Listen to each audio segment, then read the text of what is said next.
Bueno, buenos días a todos y a todas. ¿Se escucha? Perfecto. Bueno, vamos a dar comienzo a la segunda jornada del Ateneo este año, que nada, es un espacio, está siendo un espacio tan interesante para compartir todo lo que nosotros estamos trabajando, cada proyecto está trabajando. Eh, Particularmente queremos darle la bienvenida hoy a Damián del Valle, que va a trabajar con nosotros, va a participar un rato con nosotros esta mañana. No sé, Cristina, si querés presentarlo. Bueno, bienvenido Damián, que nos acompañes en la segunda jornada del Ateneo, del TEC, del núcleo de investigación que pertenece a la Facultad de Arte. Damián del Valle, secretario de Vinculación y Desarrollo en la Universidad Nacional de las Artes, en la UNA, y profesor regular de Políticas Educativas, y además coordina el grupo de trabajo CLACSO, Artes, Educación y Ciudadanía, y nos va a estar acompañando en el cierre del Ateneo el próximo 13 de noviembre. Así que bueno, es un gusto tenerte con nosotros. Muchas gracias, Cristina, y hola a todos y a todas. La verdad que es un placer y un gusto estar participando. Lamentablemente justo hoy también tengo clases, así que no voy a poder estar toda la jornada. Por ahí, si puedo organizarme, inclusive vuelvo hacia el final, pero estuve mirando el programa y la verdad es que es súper interesante y me alegra muchísimo acompañarlos hoy y en la próxima, por supuesto. Así que bueno, saludarlos y gracias por la invitación. Bueno, gracias a vos. Bueno, vamos a empezar entonces con la sesión de hoy, que como ya saben es bastante ajustada en tiempo. Les vamos a pedir que cada uno trabaje los 15 minutos que tenemos como propuesta y que en el chat vayan sumando las preguntas para que nosotros podamos tener registro. Recuerdan que las preguntas se responden al final de la sesión, con lo cual está bueno que usemos el chat, así no nos quedamos con preguntas para nosotros que no puedan ser compartidas al final. Vamos a empezar entonces con el trabajo de María Amelia García, Matías Petrini y Juan Manuel Padrón, hacia un repositorio digital institucional de acceso abierto, avances del proyecto interdisciplinario orientado en relación a la interoperabilidad y la accesibilidad para la gestión digital de datos. Cuando quieran, chicos. Ya en el título hay algunas palabras que dan un poco la pauta de lo que se estuvo trabajando en este PIO y a lo que se apunta, que es la interoperabilidad y accesibilidad en gestión digital de datos.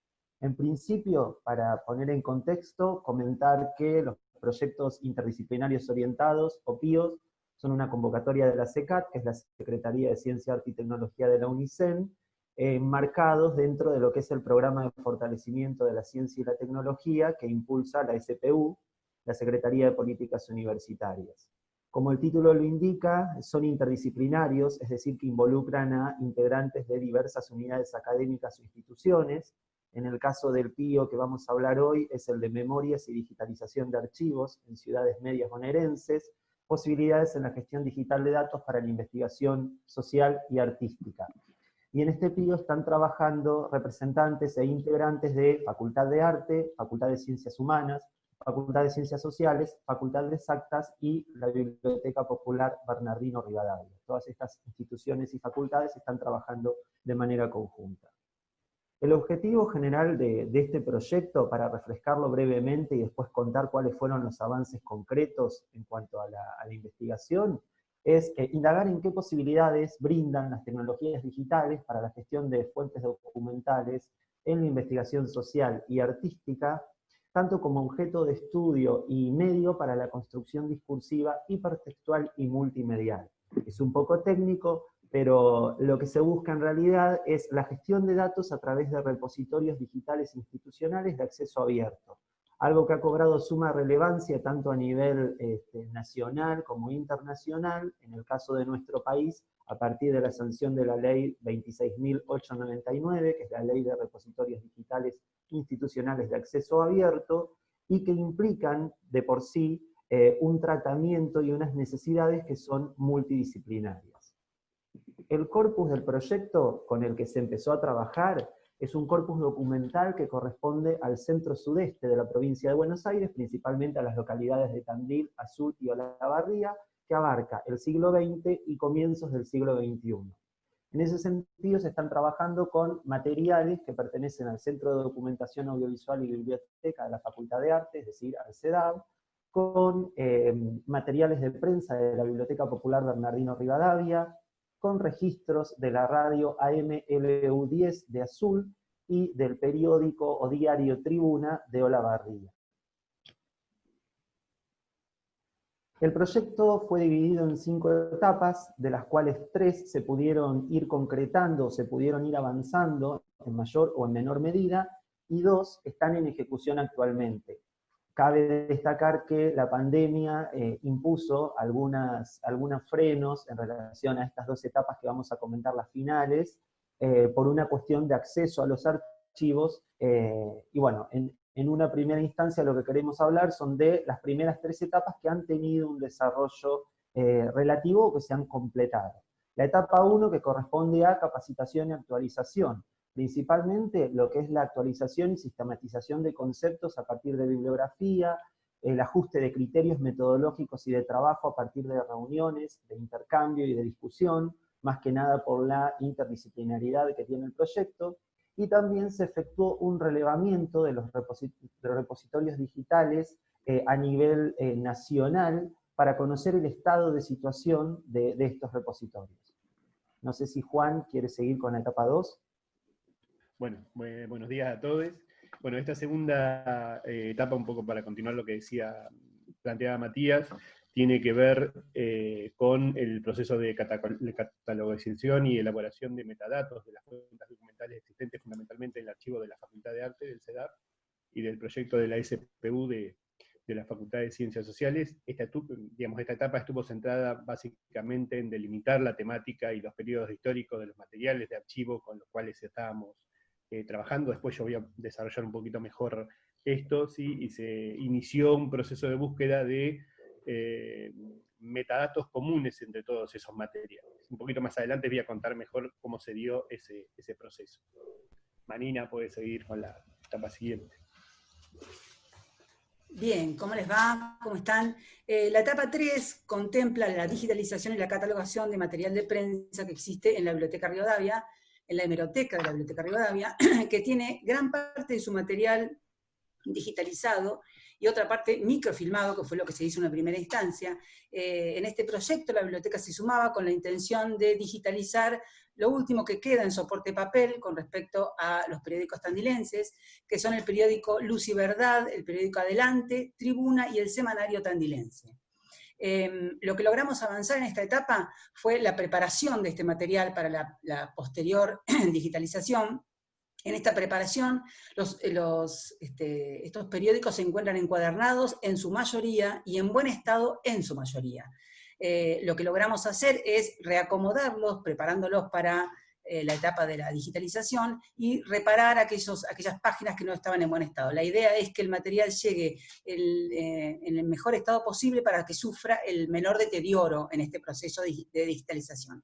Así que logramos contemplar la preparación del material, y ahí quedamos imposibilitados de acceder a la hemeroteca en esta época de pandemia. Pero de todos modos, estamos logrando todos los recursos necesarios para poder continuar si es que esto se mantiene, ¿sí? Hasta ahí llegamos con la etapa 3.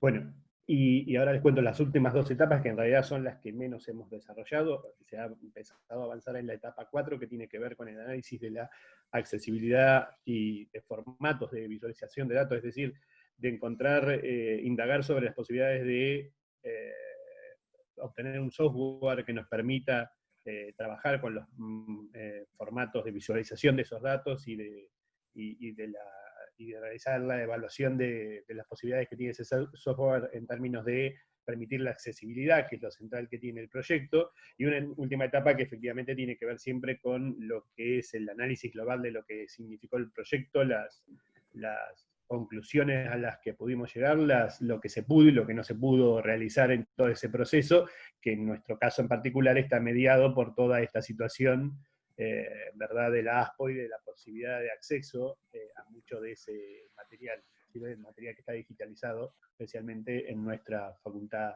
de Arte. Bien, como una de las fuentes documentales con la que se estaba trabajando es el repositorio multimedia CEDAV, nos parecía interesante contar cómo funciona este repositorio y cuál es su objetivo, su misión principal, que es almacenar, organizar y compartir como conceptos claves. Almacenar implica un proceso de digitalización en donde se resguarda el material y se evitan todas las pérdidas y degradaciones de los soportes físicos o analógicos. Organizar a través de una interfaz quiere decir brindar la accesibilidad al usuario, que el usuario pueda encontrar de forma amigable y fácilmente, mediante un sistema de búsqueda, todo aquello que está buscando, aquellos materiales también que están interrelacionados entre sí. Y compartir significa que tiene una accesibilidad y usabilidad. Accesibilidad, uno puede acceder con cualquier dispositivo que tenga conexión a la red, que es un poco una de las cuestiones que trabajan los repositorios institucionales digitales de acceso abierto, que la única limitante, digamos, para acceder al conocimiento sea Internet, disponer de una conexión a Internet. Y usabilidad tiene que ver con la expansión y con la flexibilidad que tienen los repositorios para alojar materiales. Las potencialidades de este repositorio multimedia CEDAV es que dispone de mucho material multimedial, en este caso registros en video, en audio, fotografías, es decir, tiene un gran volumen de información que tiene tamaños de archivos bastante elevados, y bueno, y respeta esto de derechos de autor, derechos de uso y derechos de propiedad intelectual, porque en principio parte de una conexión de uso interno. Bueno, acá lo que ven básicamente es el material disponible en ese repositorio multimedia que nos estaba mencionando recién Matías. En colores se ven los materiales que se encuentran efectivamente en el repositorio. Yo les cuento brevemente, porque tenemos poco tiempo. En lo que tiene que ver con audiovisuales, al menos en la Facultad de Arte, lo que hoy tenemos son grabaciones de obras teatrales, que están digitalizadas o en proceso de digitalización. Hay una parte importante que son de época de grabaciones analógicas que hay que pasar a formatos digitales. También hay cortos de la facultad, producciones que se han hecho de diferentes jornadas. En fotografías lo que hay es diferentes colecciones donadas. Por ejemplo, una es una serie de fotografías perteneciente a Alberto Gauna, que es un director cinematográfico de Tandil, que se exilió en España y que ha desarrollado su actividad entre España y la Argentina. En audio también hay registros de audios donados y tantos, además de los tomados dentro de la facultad, afiches de obras de teatro, carpetas de prensa, que es una colección sumamente importante que todavía no está completamente digitalizada, pero está en proceso, que corresponde a todo el registro que Raúl Echegaray desarrolló sobre los estrenos de obras teatrales en la ciudad de Tandil desde comienzos de los años 90, y el resto, las que están en grises, no están todavía ingresadas al repositorio, ¿sí? O en principio están por fuera del repositorio, que son libros, documentos institucionales, documentos de investigación y publicaciones periódicas, ¿sí? Y todo lo que tiene que ver con la hemeroteca que posee el Centro de Documentación de la Facultad. Bueno, todo este material, ¿no?, que se encuentra en este repositorio, digamos, para acceder a él, se hace por medio de, bueno, el repositorio, la denominación que tiene es NAS, que sería algo así como, la traducción sería un sistema de almacenamiento con conexión a red, que es de QNAP, que es la marca, y lo que tiene este sistema son diferentes aplicaciones que nos permiten interactuar con los archivos que están dentro del repositorio. Piensen que es como las aplicaciones de Android o las aplicaciones que tiene Windows, ¿sí? Este sistema lo que posee son estas aplicaciones. Yo les voy a comentar brevemente tres que son con las que interactuamos. Una es el FilStation, que es el que nos permitió a principio de este año empezar a clasificar cierto material que poseíamos, ¿sí? Hicimos una selección de material, de videos, de fotografías y de documentos, ¿sí? Con la idea de empezar a trabajar sobre eso y sobre la información que nos brindaba ese material. El File Station sería algo así como el que nos permite organizar ese material. Después, si Matías nos... Por ejemplo, acá lo que está es el Video Station. El Video Station sería la aplicación que nos permite trabajar sobre los videos. Es tanto el que vamos a ver ahora como la filmina que sigue después, que es el de imágenes, el sistema de imágenes, lo que permite, el Photo Station, ambos lo que permiten es cargar información, o sea, metadatos dentro de los archivos que tenemos, ¿sí? Esa información es, para que se den una idea, es cuando uno entra a Windows y entra a cualquier archivo y pone propiedades, que se va a encontrar con cierta información básica del archivo, pero que además uno le puede sumar información. Digamos, ¿qué información nos permite cargar estos sistemas? Entre otras, para los archivos, el título, el tamaño del archivo, el tipo de archivo, la resolución, la fecha de subida, etiquetas, una descripción, en algunos casos, por ejemplo, en el caso de los videos, geolocalización. ¿Y por qué es importante esto? Porque es información que de alguna forma nosotros vamos a utilizar posteriormente cuando tengamos que trabajar con algún formato de, cuando tengamos que hacer todo el trabajo de compartir esta información hacia afuera, ¿sí? Con algunos sistemas como por ejemplo el Dublin Core, que es algunos de los que se utilizan a nivel nacional y mundial para catalogar esta documentación. Es decir, el sistema lo que nos permite, si ya vamos, Vicky, lo que nos permite el sistema de alguna forma es cargar cierta cantidad de metadatos. Bien, para ir cerrando, este último minuto lo vamos a dedicar a explicar por qué, cuál es la necesidad de un repositorio digital institucional de acceso abierto. ¿Sí? Creemos que en esta ley está contemplada claramente la utilidad, la necesidad de lograr este repositorio. Básicamente nos interesa pensar en esta cuestión de la posibilidad de interoperar, ¿sí? La posibilidad de acceso abierto a otros materiales. Son las dos palabritas que pusimos en el título porque nos parecían básicas. Todos estamos en el ámbito de la investigación y sabemos lo elemental que es poder contar con acceso gratuito, directo, a otros archivos, la posibilidad de bajar ese material, de trabajarlo, de compartir material nuestro, ¿sí? De poder incorporar nuestros trabajos de investigación en otros archivos. Es decir, esa relación, ese entrecruzamiento es posible gracias a esta posibilidad de integrar este sistema. Es un sistema al que anhelamos, del que anhelamos formar parte, que es ese Sistema Nacional de Repositorio Digital. Fíjense que acá dice claramente, esto que decimos que nos parece más que interesante, ¿sí? La posibilidad de imprimir, buscar, analizar textos completos, ¿sí? Y usarlos con propósitos legítimos. Y que la única limitante sea justamente las que se derivan o las que se desprenden del uso de Internet. Es decir, todo lo otro, accesos legales, permisos, limitaciones económicas, que eso no exista, ¿sí? Siempre que podamos participar de esta red. Ese es nuestro objetivo y hacia allá vamos.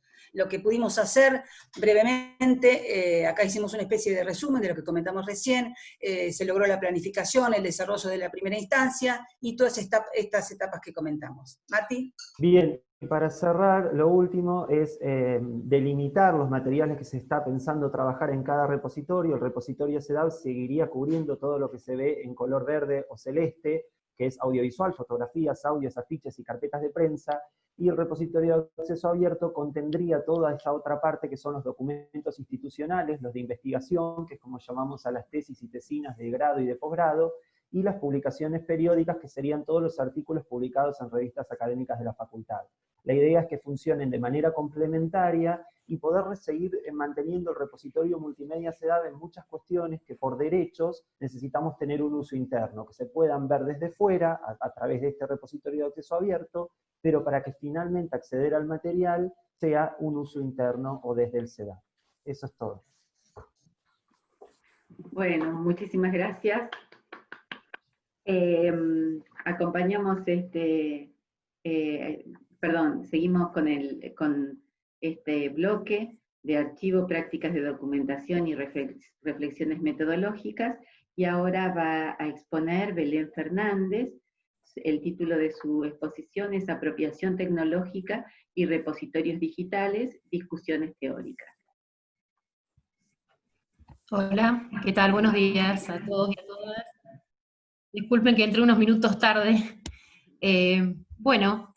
Quería compartirle esta presentación que aborda precisamente las relaciones entre apropiación de tecnologías y repositorios digitales.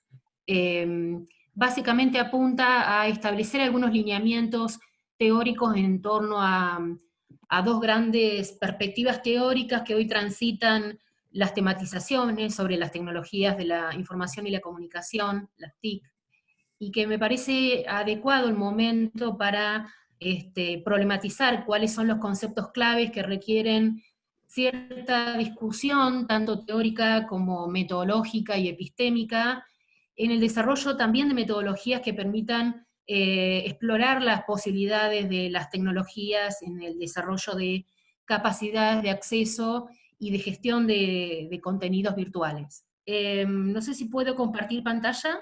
Sí, por supuesto. Bueno, la presentación trataré de ser breve porque son muchos conceptos, traté de sintetizar cuestiones claves que luego podamos recuperar y poner en diálogo con las distintas presentaciones. Se inscribe en este proyecto Memorias y Digitalización de Archivos en Ciudades Medias, y como dije, plantea una serie de discusiones teóricas sobre la apropiación de las tecnologías y los repositorios digitales. El objetivo general del proyecto, ¿sí?, consiste en indagar reflexivamente sobre las posibilidades de las TIC para la gestión de fuentes documentales en la investigación social y artística, y como objeto de estudio en medio para la construcción de una discursiva hipertextual y multimedial.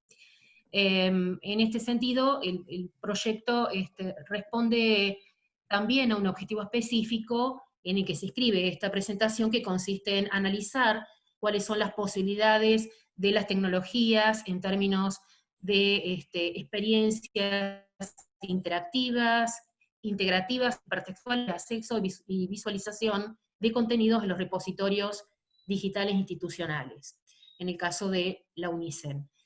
Me interesaba plantear, los compañeros y compañeras anteriores mencionaron este punto, ¿no?, que la gestión de datos científicos se inscribe en el nuevo marco normativo y que articula con otras políticas institucionales de la Universidad Nacional, particularmente de la UNICEN, y el abordaje de estas experiencias requiere múltiples dimensiones y la convergencia de distintas perspectivas disciplinares, teóricas y epistemológicas, ¿no? A grandes rasgos, en esto no voy a ahondar porque es nuestra temática que conecta con compañeros y compañeras de la presentación anterior.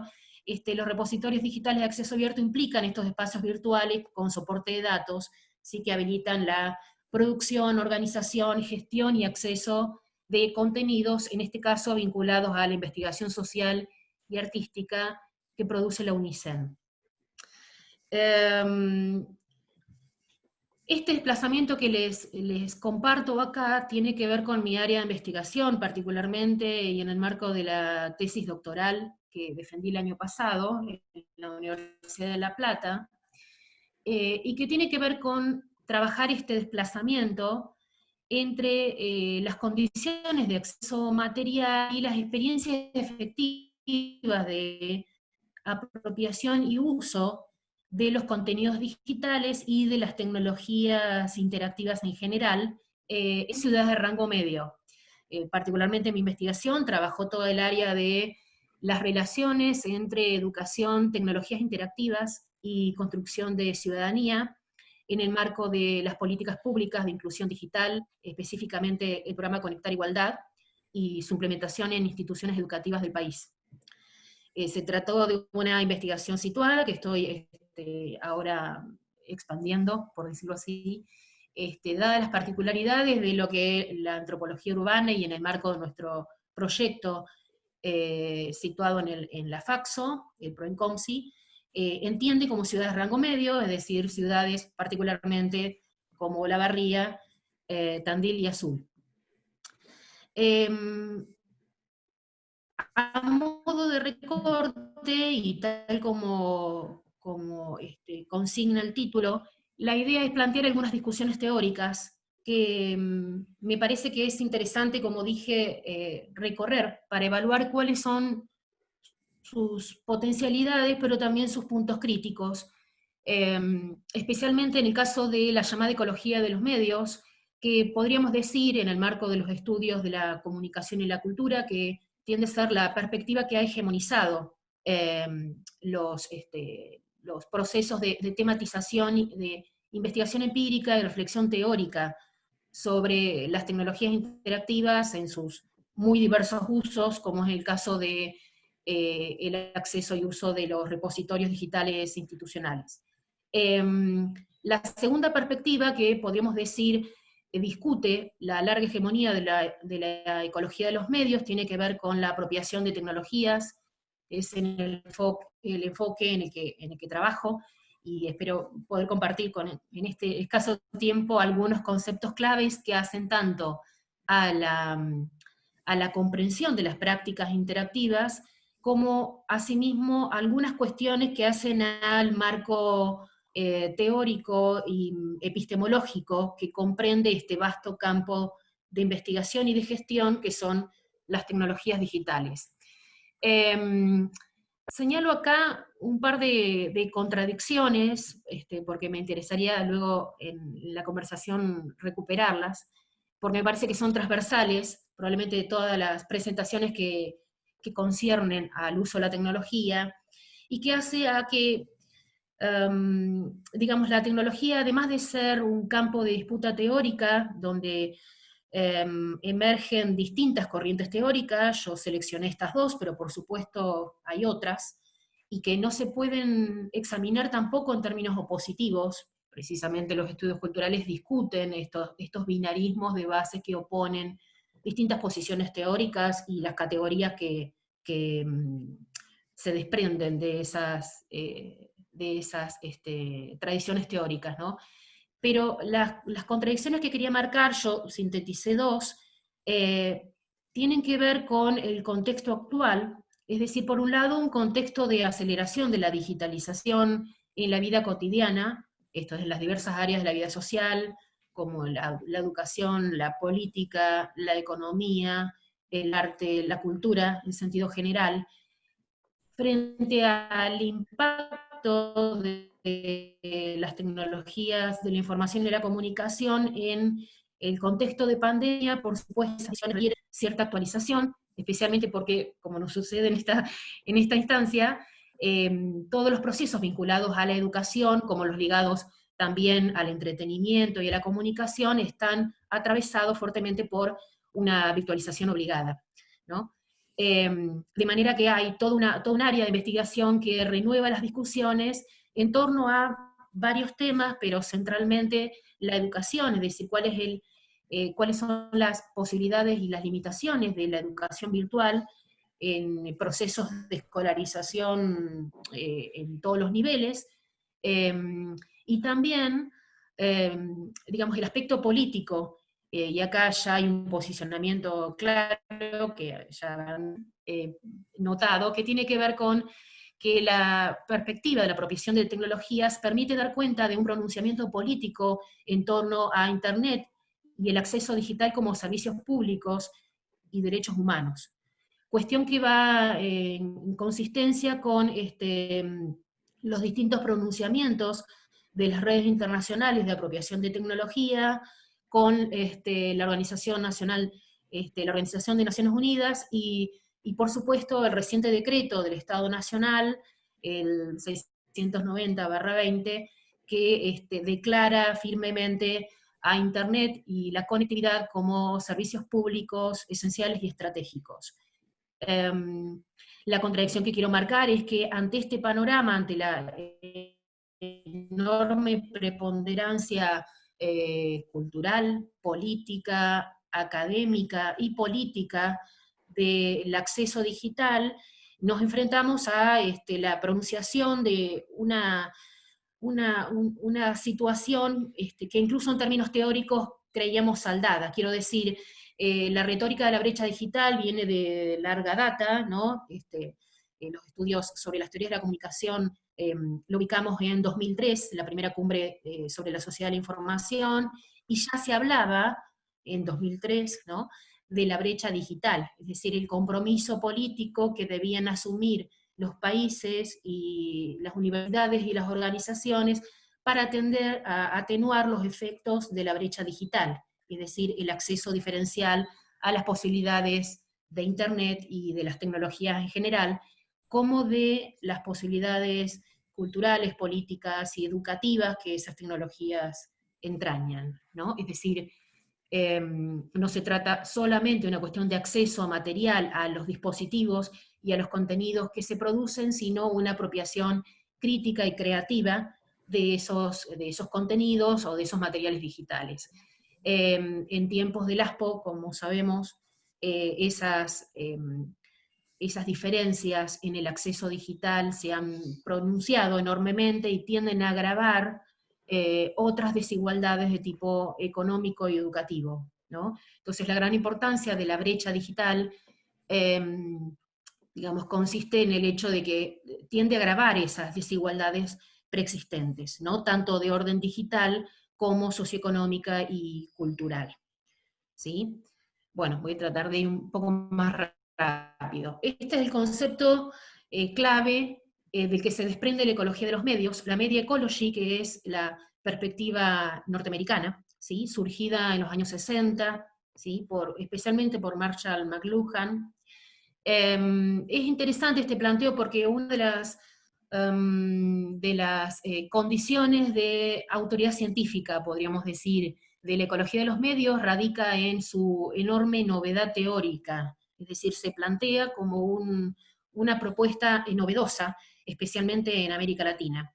Y sin embargo encontramos continuidades, algunas más o menos reconocidas, pero que tienen que ver con la media ecology, es decir, la perspectiva de los años 60. Aparecen dos conceptos claves, uno tiene que ver con pensar a las tecnologías como extensiones, ¿sí? Este concepto de McLuhan, es decir, la necesidad de pensar a las tecnologías como extensiones del cuerpo humano, ¿sí? McLuhan en esa época lo pensaba en relación a las comunicaciones satelitales, pero hoy se actualiza esta idea de cómo los dispositivos generan o potencian, ¿no? Extensiones del cuerpo humano, ¿no? Como hoy sucede en momentos de aislamiento, ¿no? Y la segunda clave, tal vez más problemática, es la que tiene que ver con pensar a la tecnología en términos de un ambiente ecológico. La perspectiva de la ecología de los medios y su antecedente, la media ecology, abundan en metáforas de carácter biologicista, digamos, pensar a los medios en el marco de un ecosistema, no solamente los medios de comunicación y los medios digitales, sino todas las tecnologías de la comunicación, que generan ambientes, dice Postman, en términos de, digamos, incidir en la vida cognitiva, perceptual y cotidiana de las personas, ¿no? Probablemente acá encontremos ya el punto problemático, al menos desde los estudios de comunicación, porque, digamos, metaforizar el ecosistema mediático en esos términos, ¿sí? En términos ecológicos, supone la idea de sistema integrado, ¿sí? Y acá podríamos poner en juego algunas discusiones que tienen que ver con que, efectivamente, como voy a decir más adelante, los entornos tecnológicos constituyen sistemas mediáticos o digitales, ¿sí? Entendido lo mediático en un sentido muy amplio. Entonces, insisto, los repositorios digitales, como las plataformas, los blogs, y otros espacios virtuales, constituyen efectivamente sistemas funcionales. La cuestión está en qué función tienen los componentes de ese sistema. ¿Sí? Una noción que no solo viene de las ciencias naturales, sino de las ciencias exactas, ¿sí? La idea del sistema matemático que, bueno, es también el paradigma positivista que compartimos, digamos, las ciencias sociales y las ciencias naturales en nuestros orígenes.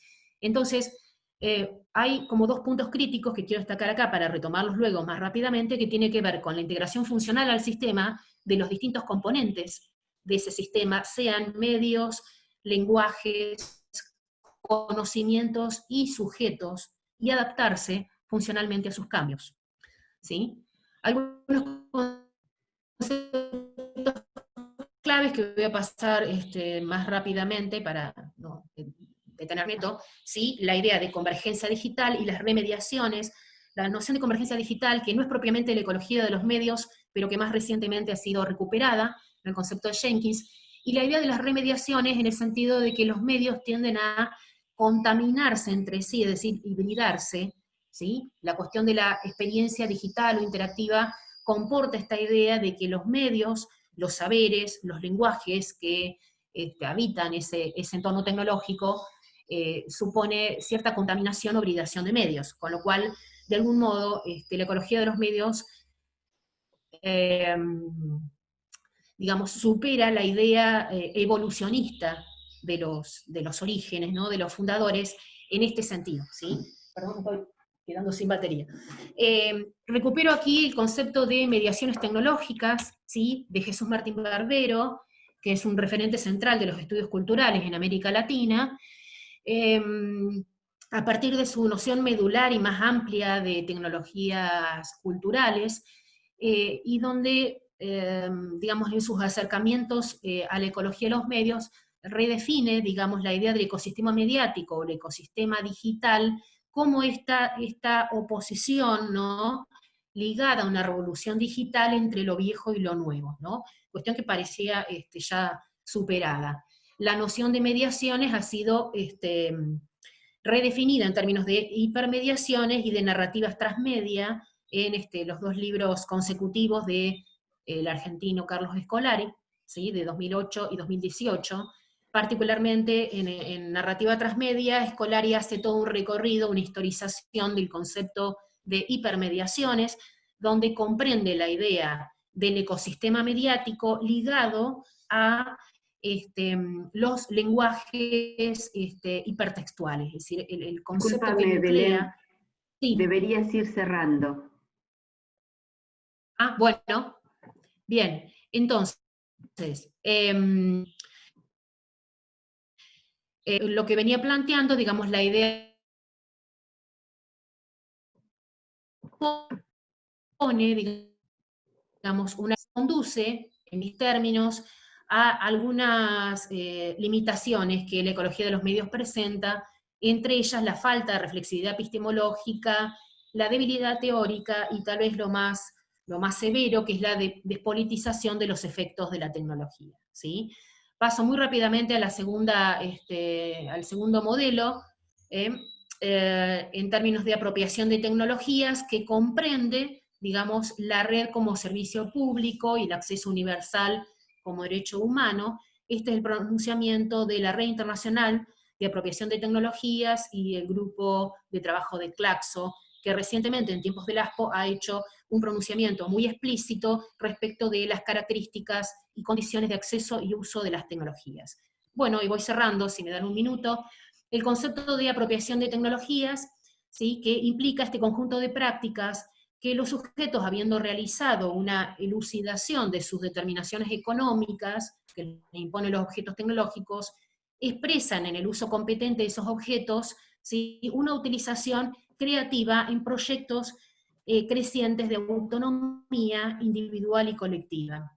Esta es la definición de Morales de 2009 que actualiza en 2019, y a partir de ahí yo enuncio 4 grandes dimensiones o subdimensiones, en este caso, que comprenden el conocimiento, la elucidación, la autonomía, estos dos conceptos de Cornelius Castoriadis, y la autoafirmación ligada a los procesos de subjetivación asociados al uso tecnológico en materia de vínculos interpersonales y como espacio vivido, ¿sí?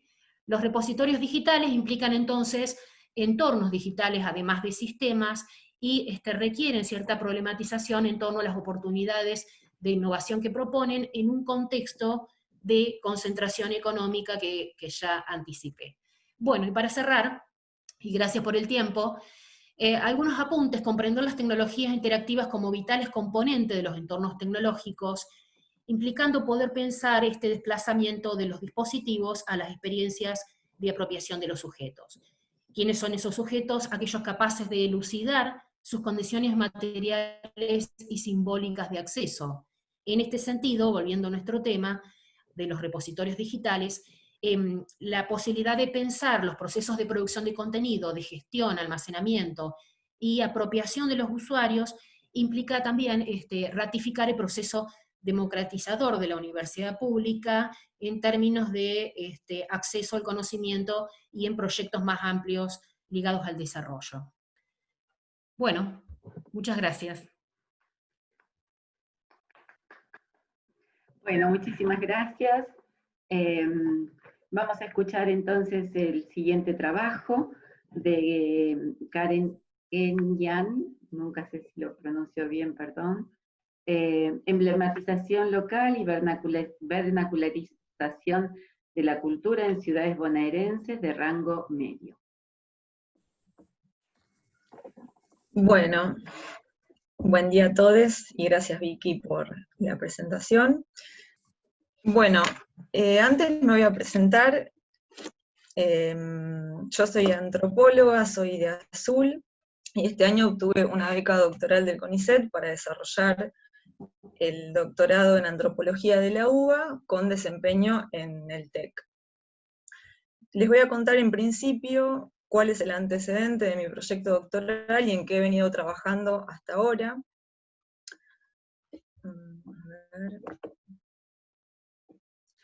El antecedente básicamente se centra en mi tesis de grado, que estuvo inserta en un núcleo de investigación llamado PRENCOMSI, que mencionó Elena anteriormente, y puntualmente en la línea de antropología de ciudades medias. En términos amplios, se centró en un estudio antropológico sobre imaginarios identitarios emblemáticos de ciudades bonaerenses de rango medio, pero yo me centré en el caso de Azul y su distinción como ciudad cervantina, tratando de identificar y de registrar cómo era vista esta cuestión desde los imaginarios sociales, centrándome en algunas focalizaciones puntuales que les voy a contar más adelante. Algunos conceptos centrales de ese trabajo son los de ciudad media, los de imaginarios sociales, el de imaginarios sociales urbanos, que tiene que ver con la ponderación analítica de aquellas representaciones e imágenes que se referencian en el espacio urbano y que se asocian en varias oportunidades a la construcción de identidad local, en este caso. Por otro lado, el concepto de cultura que yo tomo se basa en su uso restringido. Esto me parece importante destacarlo, porque es un concepto que forma parte de un campo bastante vasto, y sobre todo teniendo en cuenta la mirada antropológica, donde la cultura es una de las categorías centrales de análisis, pero yo lo resuelvo analíticamente, destacando que me centro en un uso restringido, libresco, enciclopedista, y esto quiere decir que me centro en aquellas manifestaciones, o mejor dicho, en el resguardo de determinados acervos que tienen que ver con el material libresco literario en este caso, y esa es la referencia que hago para hablar de la cultura. Por supuesto que no es la única posible, pero es la forma que encuentro para destacarlo en este caso. Esto se centra también en que la distinción que obtiene Azul como ciudad cervantina es a raíz de atesorar una colección que se considera como una de las más grandes de Argentina y del mundo, que se inserta en una red a su vez de ciudades cervantinas que comienza en España. Y por otro lado, lo que me propongo hacer con todos estos conceptos es analizar de manera dialéctica, o tomando un enfoque dialéctico, es decir, relacional, en relación a los procesos de significación del oculto, entendido como una constelación de valores que ponderan este sentido de la cultura, y la presencia de lo popular en relación y tomando distintos sectores sociales. Ese antecedente a lo que me llevó es a construir mi nuevo objeto de estudio para la tesis doctoral, donde me voy a centrar en dos procesos puntuales, la emblematización y la vernacularización. A la emblematización la entiendo como un proceso de idealizado acrisolamiento que supone una pretendida homogeneidad que opaca u oculta un espectro de intereses dispares y antagónicos respecto a la cuestión del para qué de la ciudad.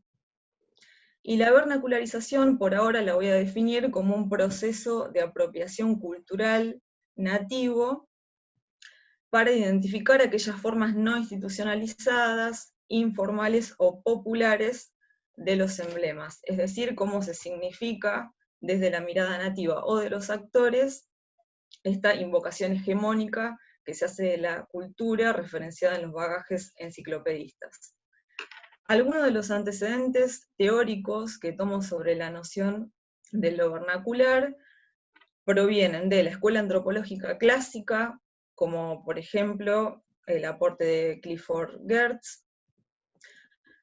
Otro que tomé proviene de la Universidad de Tartu, con Bauman y Balk, que estudian el concepto de lo vernacular asociado a la religión y a las creencias en general. Y por otro lado también tomo la investigación de Bárbara Galarza, que es antropóloga, y que estudia procesos de vernacularización asociados a la cuestión mental y urbana en un poblado pampeano, más específicamente situado en la ciudad de Olavarría. Porque también me parecía importante mostrar cómo a partir de estos aportes más generales, y por ahí más amplios en términos de la producción antropológica clásica, podemos visualizar este fenómeno en la escala media urbana, y puntualmente en estas ciudades, en mi caso Azul, y pretendo ampliarlo también en Tandil. Uno de los elementos que voy a tomar para empezar a construir la cuestión de la vernacularización es el concepto de parodia, que vengo trabajando en clave de Bakhtin, y la voy a definir como un elemento de apropiación vernacular de estos emblemas locales. Es decir, cómo de alguna manera desde la apropiación iconográfica, por poner un ejemplo, se pueden visualizar estas formas no institucionalizadas que parten o que toman como base los emblemas que se instauran hegemónicamente, por decirlo de algún modo. Algunas consideraciones metodológicas que quería compartir tienen que ver con el abordaje que voy a hacer del archivo o de estos acervos, y acá me pareció pertinente tomar el aporte de una autora que se llama Ludmila da Silva Catela, donde ella habla del punto de vista etnográfico o introduce la mirada etnográfica en relación al archivo. Y dice que define un punto de vista etnográfico como forma de conocimiento de tornar familiar lo exótico y extrañar lo familiar. Y esa es una clave distintiva, metodológica y epistemológica de la antropología, de manera que me parecía interesante recuperarla,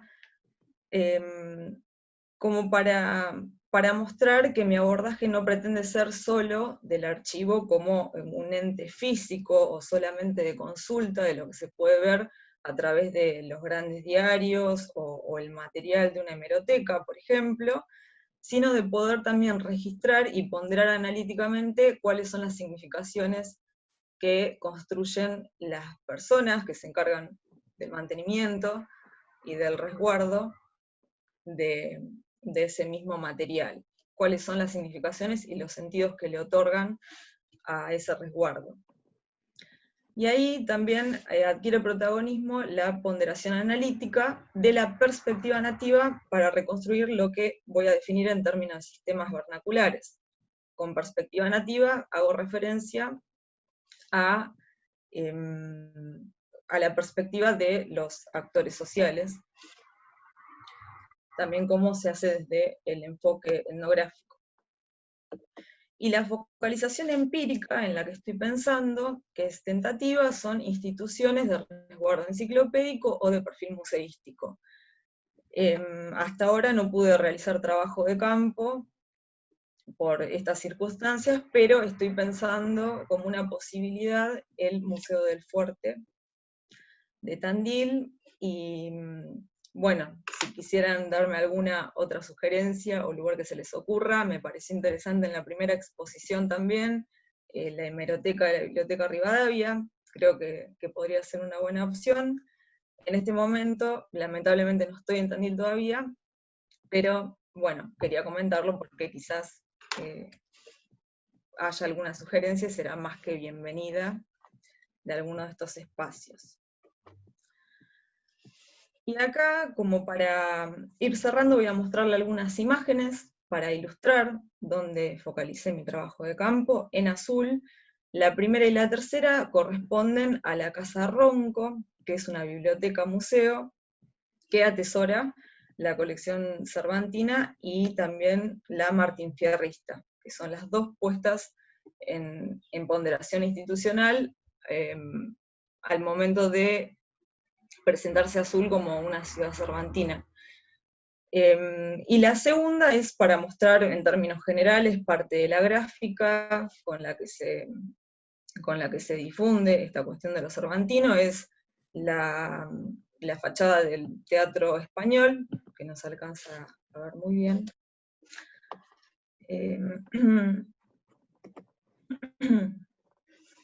Y por último, estas son algunas imágenes. Las anteriores, las de la Casa Ronco, las tomé del sitio web de la institución. Estas hacen referencia a estas representaciones que yo he definido en parte como las parodias en mi análisis. La primera corresponde al logo de una agrupación motera, que se llama Quijotes del Camino.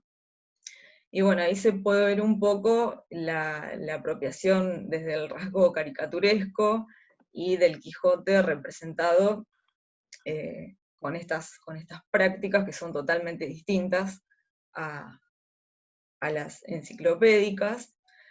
La segunda es una pintada que registré hace más o menos 2 años en la zona céntrica de la ciudad, que bueno, ahí también lo que se puede ver es aún más interesante porque no necesariamente se habla de lo cervantino, sino que hay un componente que es el de la imagen de la ciudad como conservadora, ¿no? Es la parodia de alguna forma impugnadora de esa imagen con el centro en Cervantes, ahí particularmente.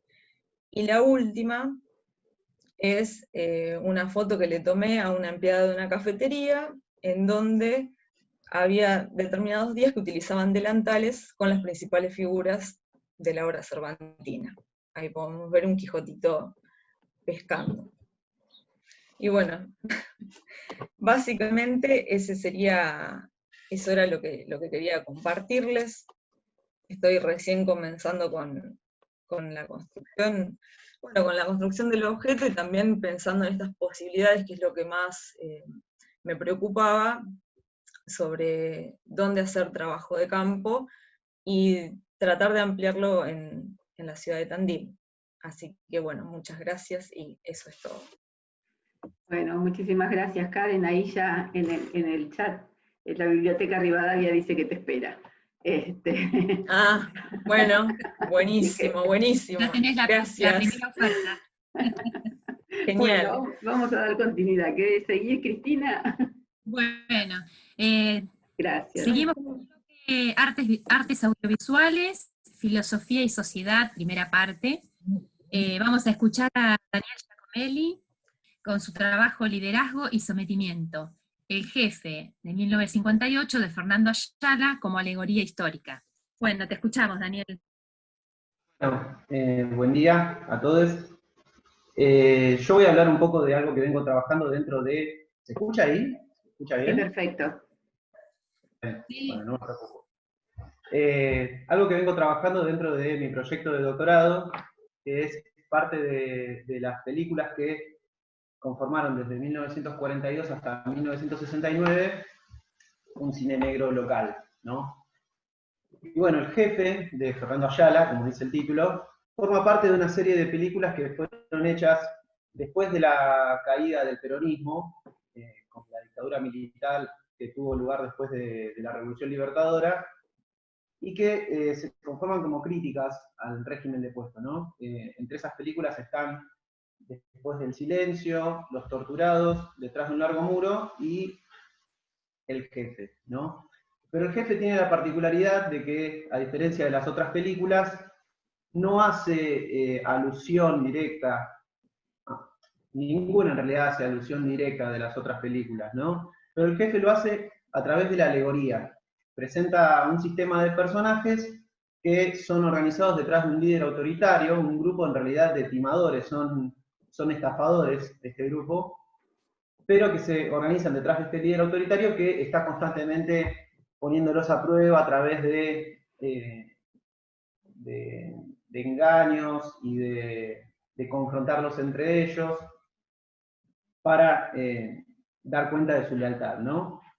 Entonces la pregunta que movilizaba mi trabajo era un poco si la alegoría histórica podía ser pensada, o la alegoría en el cine puede ser pensada como un tipo de film histórico. Film histórico en el sentido que lo entienden tanto Marc Ferró como Robert Rosenstone. Pero también al mismo tiempo me parecía interesante pensar en el cine negro o el noir como una herramienta estética que permite dar lugar a un discurso polémico de la representación de un mundo sin valores, ¿no? Pero bueno, hablar de la idea del cine como escritura histórica, ¿no? Esto es algo que tanto Ferró como Rosenstone lo promueven. Ferró quizás lo piensa más desde el lado de que el cine habla no tanto de la historia que representa, el cine histórico no habla tanto de la historia que representa de los sucesos, sino del mundo o de los que cuentan esa historia, mejor dicho, es la historia de los que cuentan esa historia.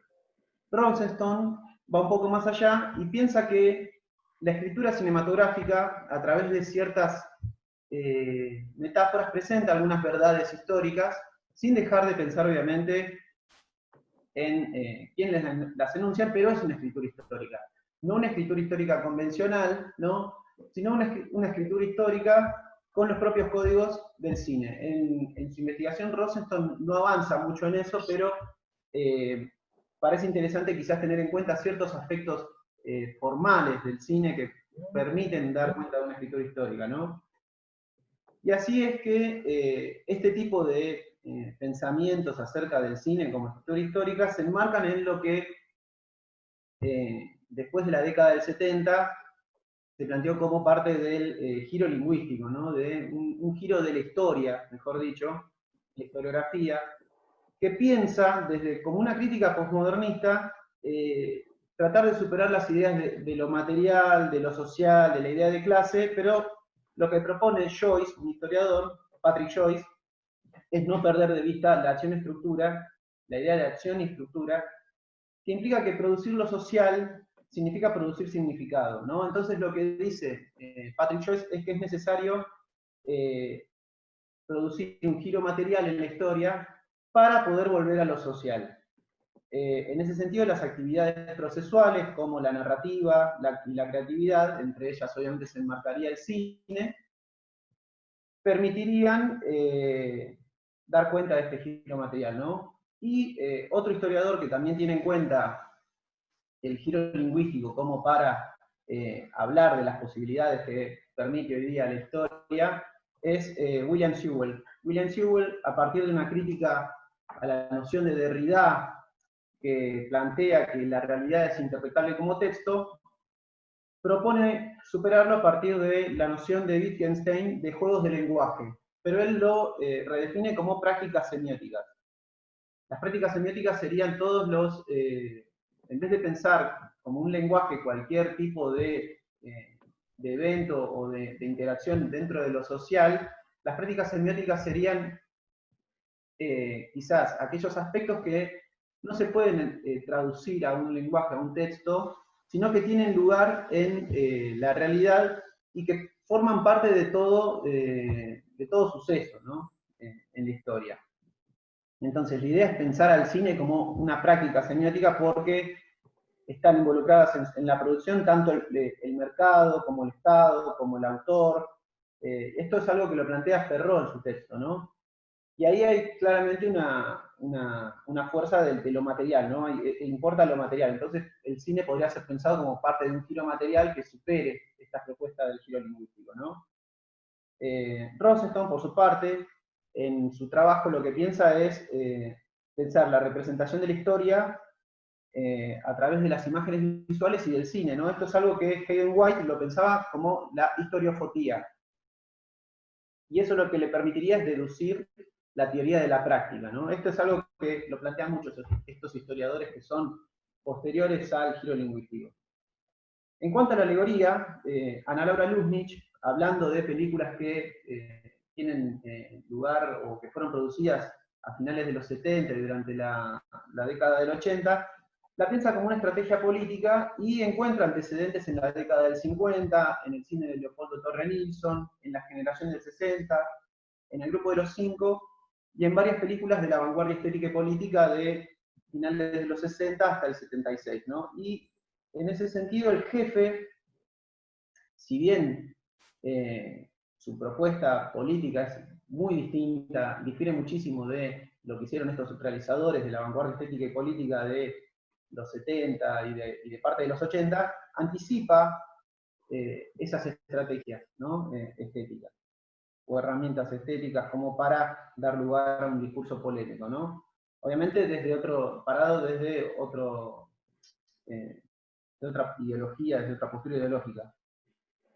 Ismael Xavier, un investigador brasileño, piensa las alegorías a través de una dialéctica de la fragmentación y la totalización. ¿Qué sería esto? Se piensa la idea de tematizar las posiciones de los países ante determinados conflictos o traumas a partir de una brecha entre la expresión, es decir, la forma de la película, y la lectura del espectador, ¿no? Y ahí es donde hay una opacidad. El espectador quizás tiene que pensar en un mensaje codificado que tiene que descifrar. Esto es algo que Ismael Xavier lo piensa como el discurso fragmentario, que lo toma de Angus Fletcher, que lo ve en la literatura, ¿no? Y piensa que la forma realista, después de la Segunda Guerra Mundial, es imposible para expresar la totalidad de los hechos, ¿no? Se vuelve difícil pensar en la manera en que los sucesos históricos pueden ser representados completamente después de la Segunda Guerra Mundial como un gran trauma, ¿no? Entonces, la posmodernidad da lugar a estas estrategias de fragmentación y totalización. Obviamente que quizás el jefe no se enmarca en una posmodernidad todavía, aunque es un cine que va a prefigurar cierta modalidad más vanguardista en la década del 60, ¿no? Es del 58 el jefe. Entonces, como se desestabilizan, como esta depreciación de la totalidad se desestabiliza, se desestabilizan también las categorías estéticas y políticas, y entre ellas, quizás una de las más importantes, es la idea de nación, ¿no?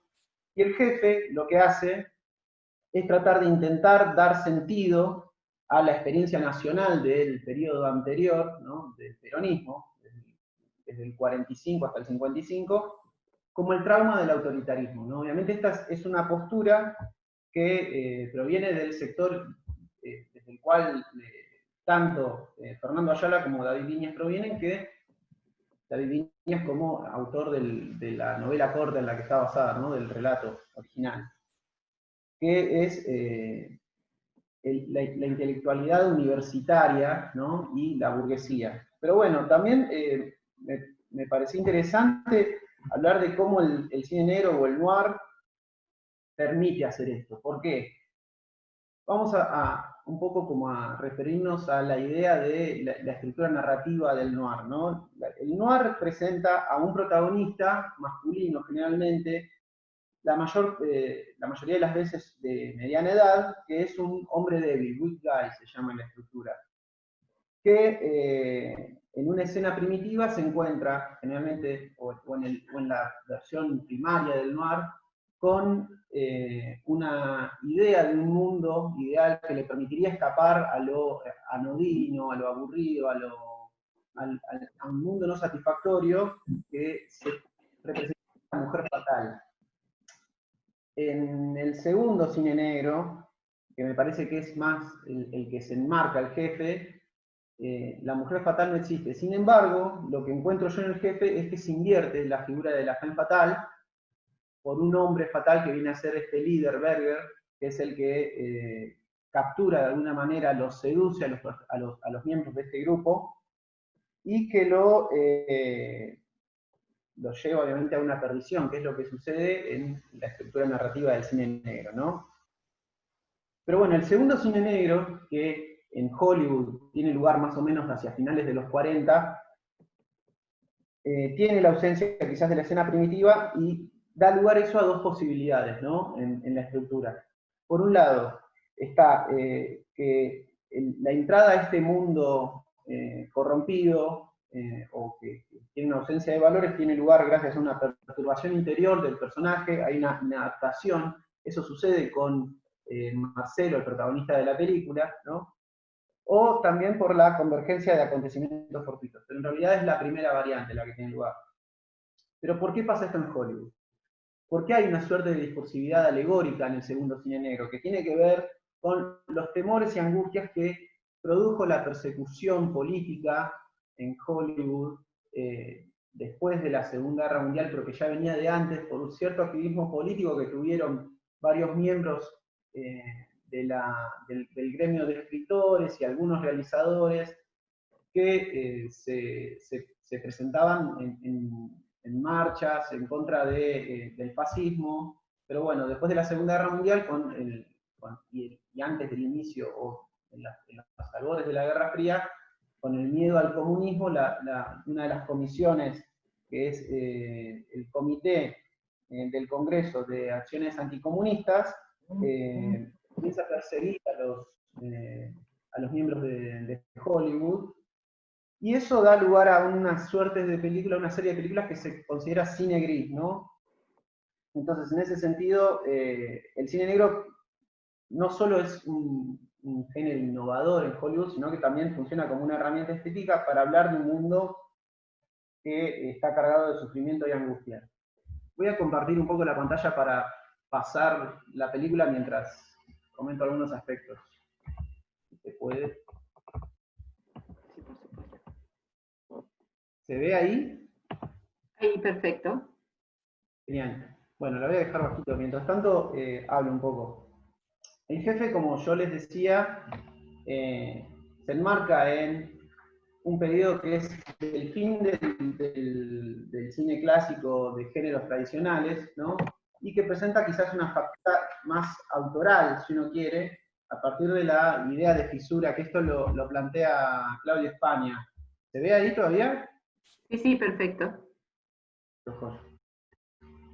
Como les decía, Ayala y Viñas lo que representan es como un punto de encuentro entre la burguesía y los intelectuales universitarios, y ahí entonces la película es que va a dar cuenta de la influencia de los debates políticos e intelectuales que tuvieron hacia finales de los 50 mucha relevancia en la crítica al periodo anterior, ¿no? La película arranca así, con estos personajes que son los miembros del grupo, que están en una comisaría, angustiados, ¿no? Y en un momento va a aparecer un cuerpo que entra en una camilla, y posteriormente se van a sentir aliviados cuando aparezca el jefe, ¿no? Y con la presentación del jefe es como que en realidad da inicio a la película, arranca el flashback, en lo que lo vemos a Marcelo, que es Leonardo Fabio, que está muy joven en la película, que lo que él es un miembro de una familia burguesa que está un poco venida menos.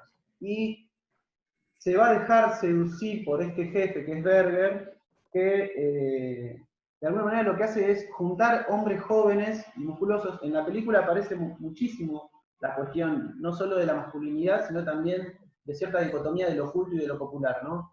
La masculinidad aparece quizás como representando algo que Perón, que Perón hacía, que era exaltar la necesidad de un nuevo cuerpo anatómicamente pensado para la nueva Argentina, ¿no? Del cuerpo del trabajador, que no sea una Argentina que se haga sana, sino activa, ¿no? Pero acá la película como que tiene cierta ambigüedad en lo que presenta, entonces varias veces va a hablar de ser macizo, Berger, el jefe, ¿no? Bueno, con lo culto popular, y lo popular ya al comienzo de la película parece que en la casa de Marcelo, el protagonista, va a estar,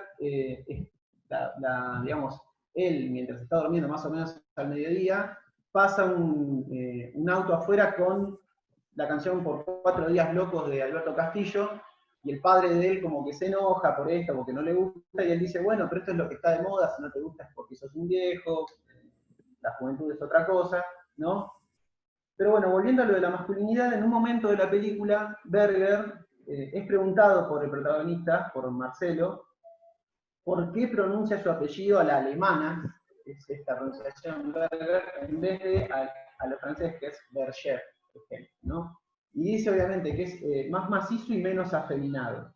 Y esto acá tomo algo de Omar Hacha, que lo que plantea es que en el nacimiento de la fidelidad peronista se configuró una relación imaginaria de cada varón con Perón como objeto de deseo, ¿no? Y en ese investimiento por el cual Perón era cargado por las emociones masculinas de sus admiradores, de sus seguidores, se conjugaban numerosas vetas de la experiencia individual de cada uno de ellos. Después, hacia el final de la película, los traiciona el jefe. En un momento, me parece interesante resaltar que hay una parte en la que ocupa el espacio, ¿no? El jefe de Berger, de un remate de lotes, ¿no? Y ahí es donde realiza una estafa. Estafa a los que estaban poniendo las señas, se lleva el dinero y en realidad reparte el dinero entre ellos. Esto es como un poco una crítica a las políticas de vivienda, pareciera. Pero bueno, hacia el final de la película, como les decía, los traiciona, van a festejar que tomaron la ciudad. ¿Qué es la toma de la ciudad? Ellos realizan en un momento una revista pornográfica, ¿no? Y acá de nuevo también aparece esto de la dominación de los sectores incultos a través de lo vulgar, ¿no? De una cultura vulgar. Acá como que en la película es muy despreciativo de la cultura popular durante el peronismo, ¿no? Pero cuando van a festejar que pasaron esa película, hay una secuencia de montaje también que muestra como la toma de la ciudad como un grupo ¿cómo se dice? De gente que pone carteles anunciando la revista como con una música militar y una secuencia de montaje muy, muy expresionista, ¿no? En ese sentido. Pero al final los termina traicionando porque van a festejar que salió la revista y levantan a 2 chicas en la costanera y las llevan a una cabaña en el Tigre, pareciera ser. Y ahí, cuando una de las chicas se resiste a tener relaciones con el resto del grupo, Berger la mata, la golpea. Y Berger va a buscar a la otra que se escapa y no la llega a matar. Pero se escapa Berger y los deja al resto de los compañeros, digamos, a sus súbditos, teniendo que hacerse cargo de eso. Después cuando vuelve lo acusa a Marcelo, al personaje que protagoniza Leonardo Fabio, pero se rebelan en ese momento, ¿no? Sin embargo, al final de la película... Deberías ir cerrando. Sí, ya cierro. Bueno, cuando los traiciona, obviamente después otro jefe aparece y se aprovecha del resto, pero hay una unión entre Marcelo y Carlos, que son 2 personajes más intelectuales, y después como que la película va a dar cuenta de las representaciones posteriores a la caída de Perón, ¿no? Que entre los debates que se dieron de los intelectuales estaban los liberales, los nacionalistas católicos y la nueva izquierda, que vieron al peronismo como la decadencia política, los socialistas que vieron como la desgracia del golpe militar que llegó a eso, los nacionalistas lo vieron como la revalorización, o sea, necesaria la revalorización de la democracia, los radicales ven el año 30 como el inicio de la decadencia y responsabilizan al resto, a los militares, a los socialistas independientes, a los radicales antipersonalistas, pero los progresistas, y a mí me parece que acá está la crítica que hace la película, ven al peronismo como develador de una realidad social que implica hacer necesaria la toma de conciencia de los sectores oprimidos, ¿no? Ahí también algunos nacionalistas y algunos sectores de la izquierda ven eso. Bueno, como para ir cerrando, la película claramente usa el cine negro como una herramienta para dar cuenta del peronismo como engaño, ¿no? La alegoría como un fin pedagógico desde una superioridad intelectual. Y la nación está representada en este sistema de personajes, tanto como Berger y sus súbditos. Y obviamente podemos entender a la alegoría como cine histórico siempre y cuando tengamos en cuenta los juegos de lenguaje, esto que decía de Patrick Joyce, que están involucrados, ¿no? Bueno, un poco de eso, pido perdón si me excedí, voy a dejar de compartir. Bueno, muchas gracias por escuchar. Bueno, gracias, Dani. Bueno,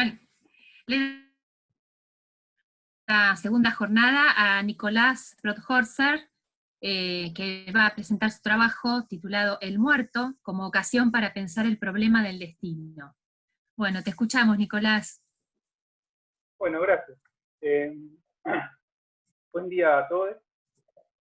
Básicamente lo que voy a hablar ahora es justamente un pequeño excursus, ¿sí? Sobre un tema, un trabajo en curso, sobre la relación entre el cuento de Borges, de 1949, El muerto, ¿sí? Que sale en el libro de la Aleph, y la película El muerto, de 1976, si no me equivoco, que es de Héctor Oliver. Héctor Oliver, autor de películas como La noche de los lápices, ¿sí? La Patagonia rebelde, No habrá más penas en el olvido. Bueno. Entonces, leo cómo empieza el cuento El muerto. Dice: un hombre del suburbio de Buenos Aires, un triste compadrito, sin más virtud que la infatuación del coraje, se interna en los desiertos secuestres de la frontera de Brasil, y llega capitán de contrabandistas, parece de antemano imposible. A quienes lo entienden así, quiero contarles el destino de Benjamín Otálora, de quien acaso no perdura un recuerdo en el barrio de Balvanera, y que murió en su ley, de un balazo, en los confines de Río Grande do Sul. Ignoro los detalles de esta aventura. Cuando me sean revelados, he de rectificar y ampliar estas partes. Por ahora, este resumen puede ser. Así empieza Borges el cuento El muerto, donde nos dice que nos va a narrar el destino de Benjamín Otálora. Entonces, obviamente es una cuestión demasiado grande para tratar en 15 minutos, pero básicamente me gustaría volar superficialmente sobre esta pregunta, que es ¿qué es el destino para vos? Y yo creo que esta pregunta se estructura en 3 niveles. ¿Qué es el destino para Borges? Especificándolo en el caso de El muerto, el cuento del muerto. Entonces, en primer lugar, creo que para entender el simbolismo borgiano, hay que remitirse al hecho de que cualquier cosa puede ser signo de cierto futuro. O sea, de cierto porvenir que enlaza, une secretamente al observador con lo observado. Típicamente, sí, Borges nos refiere a objetos clave, objetos que ya son una cifra de cierto destino. El cuchillo, por ejemplo. Es el cuchillo el que bebe la sangre. Es el cuchillo el que busca abrirse a puñalazos. En El muerto el cuchillo es clave. Benjamín Otálora literalmente se abre pasos a cuchillar. Otro ejemplo, mucho más sencillo, que referenciar en la obra borgiana, es la escritura, ¿no? También es un ejemplo más complejo, porque la escritura no es un objeto sin más entre los objetos. Pero puede verse, por ejemplo, en la apreciación que hace Borges del poeta español, en un texto que dedica en otras instituciones a Francisco de Quevedo, donde Borges se detiene en el carácter objetual de la poesía de Quevedo, donde los versos de Quevedo son como pequeños objetos estéticos. Entonces, hay una valoración de la literatura en general, de verse la palabra en definitiva como objeto estético. Desde este primer punto de vista, entonces, habría que entender que todo destino se encuentra registrado en ciertos objetos, como si las cosas fueran ellas mismas portadoras del universo, que se le está a punto de abrir al individuo. El cuento de la Aleph representaría el sumum de esta concepción. La ironía de Borges seguramente recae en que en este cuento, justamente un escritor argentino lleno de ocurrencias tiene el Aleph en el sótano de su casa y no es capaz de usarlo. ¿Qué sería usar el Aleph? Bueno, justamente creo yo que sería dotarse de un destino. El Aleph justamente es un punto en el espacio que contiene todos los puntos del universo. Entonces, recorrer una de esas trazas, esas líneas que ofrece el Aleph, sería justamente darse un destino. Entonces, resumiendo, el cuchillo, los libros en el universo borgiano, la biblioteca en general, y el Aleph. Ese sería el primer punto, el primer nivel del problema del destino en Borges. Hay un objeto que encuentra su lugar en el mundo de un modo particular, objeto que me precede, ¿sí? Y que me empuja y casi, diríamos, me encaja dentro de cierto universo y de cierta constelación de sentido. El segundo punto es muy esquemático, digamos, pero bueno, el segundo punto es algo más intrincado y consiste en decir que los destinos básicamente se cruzan entre sí. O sea, el universo de Borges es, como esta palabra, es netamente pluralista. Un destino no es nada si no está asignado por encuentros de todo tipo. En ese sentido, habría que entender también como ironía el hecho de que justamente en el cuento del muerto, Otálora detiene el cuchillo del hombre que va a ser primero su jefe, pero después va a ser justamente su asesino. O sea, Otálora, que tiene por destino el destino del cuchillo, al impedir que otro hombre mate a un desconocido en principio, que es Acevedo Bandeira, su jefe, luego va a ser su jefe. Otálora interrumpe, opera sobre el destino de otro hombre, e ingresa, lo inserta en su propio. Como Otálora salva al hombre, que va a terminar siendo su jefe primero, después su asesino, de alguna manera Otálora, en ese acto por el que salva a Acevedo Bandeira, se convierte en el coautor de su propia muerte. Pensando más en general, ¿sí? Vuelvo a esta especie de nivel, por un lado, entre el muerto y la obra de Borges, muy, muy en general. Pido disculpas por lo general. Pensando más en general, es fácil advertir que cuentos como Pierre Menard, autor del Quijote, o Los dos teólogos, o incluso Examen de la obra de Herbert Quain, dan cuenta de cierta construcción artificial de la individualidad. ¿Qué quiere decir? Pierre Menard quiere volver a escribir El Quijote. Pero ¿hasta dónde puede llegar una ambición como volver a escribir? Bueno, la aventura de Pierre Menard justamente es llevar esa aventura a fondo. Y lo que pone al descubierto, y lo que para Borges se descubre, el narrador borgiano en la obra Pierre Menard del Quijote, lo que se pone al descubierto cuando Pierre Menard, con el hecho de que Pierre Menard lleva adelante esta tentativa, entre otras cosas, es que toda fecha es un paréntesis, que todo tiempo encubre cierta ilusión topográfica sobre lo próximo y lo lejano, y de manera tal que se abre entonces la siguiente paradoja, que es lo que me interesa remarcar. Es que una misma obra, el Quijote, idéntica en todo respecto, lejos de confundir a sus autores, eleva a Pierre Menard por encima de Cervantes. O sea, justamente porque Pierre Menard encuentra en el Quijote que su destino es ser Cervantes, y porque lleva esta ambición al extremo y cumple su destino, resulta de esto que Pierre Menard es el único y verdadero autor de Quijote. Por eso el título del cuento se llama Pierre Menard, autor de Quijote. Y por lo tanto, que supera en eso al mismísimo Cervantes. Traigo a colación todo esto para matizar de un modo importante este segundo punto que yo les traía a colación, que es el pluralismo. ¿Sí?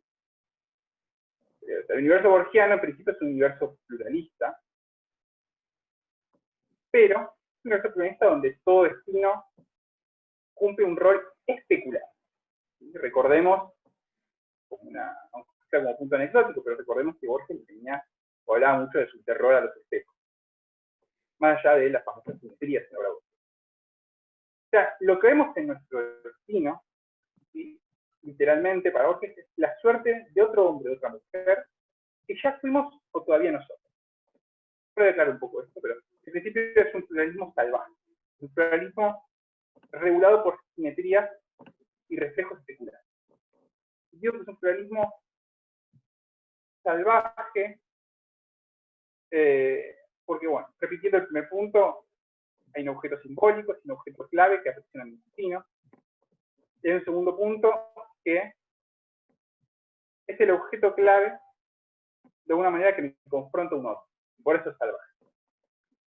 Alguien más que corre el mismo destino y que busca lo que yo busco. En este tiempo o en cualquier otro tiempo. Puedo congraciarme con este otro, como en el caso de Cruz con Martín Fierro, es un ejemplo que a vosotros os interesa mucho. ¿Sí? El hecho de que en Martín Fierro, Cruz básicamente está encargado de arrestar, de encomendar a Martín Fierro. Sin embargo, cuando se lo encuentra, está toda esta escena que, aparte de una de las escenas realmente más bellas de Martín Fierro, donde Cruz dice, es aquí un valiente, ¿no? Y se pasa del lado de Martín Fierro. El destino que se cruza con otro, de vuelta. Entonces puedo congraciarme con él, como en el caso de Cruz con Martín Fierro, e incluso como en el caso mismo de Borges con Paul Grusac, ¿no? Paul Grusac, que había sido también como Borges, lo trae de colación Borges mismo. Paul Grusac, director de la Biblioteca Nacional, que también queda ciego. Y después Borges encuentra otro director de la Biblioteca Nacional que también se quedó ciego. Sigue encontrando antecedentes. Pero también puedo enemistarme a muerte con esto. Por eso también de vuelta esto del pluralismo salvaje.